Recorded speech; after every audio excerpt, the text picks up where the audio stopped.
Alors, voyez-vous, ça, c'était le 30 mars.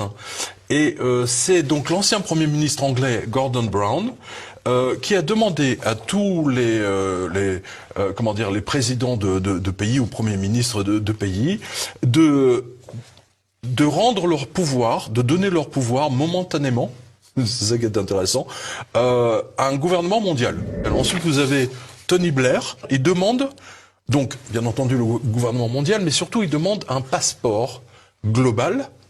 Donc, c'est-à-dire que dans votre carte d'identité, en fait, vous aurez votre identité et surtout vos vaccins.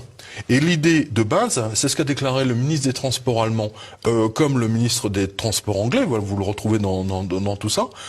Vous ne pourrez pas prendre un avion ou un TGV, par exemple, si vous n'avez pas votre passeport avec les vaccins.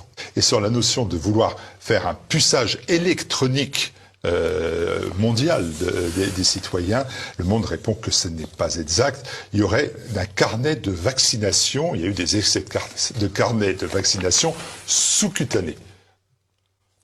C'est merveilleux, on est dans l'apocalypse de genre, là. Oui, Savez-vous quel est le numéro du brevet de Microsoft, justement? Ils ont fait exprès, si tu veux, pour que le brevet porte le numéro. Alors, ils ont pas réussi à obtenir 666, ils ont 66. C'est le principe, si vous voulez, d'une puce qui s'auto-alimente avec les mouvements et qui transmet en même temps des données. Donc, la volonté, il y a une volonté claire, si vous voulez.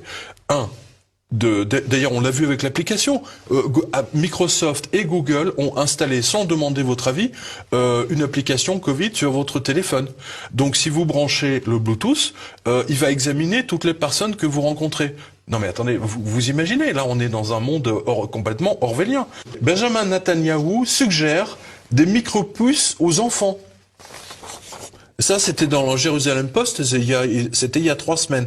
Ça veut bien dire que ce nouvel ordre mondial qu'ils veulent absolument installer, ils veulent absolument pucer les gens et leur mettre et leur inoculer le vaccin Bill Gates que la France a acheté. Et je précise que le ministère de la Santé a vendu toutes vos données à Microsoft.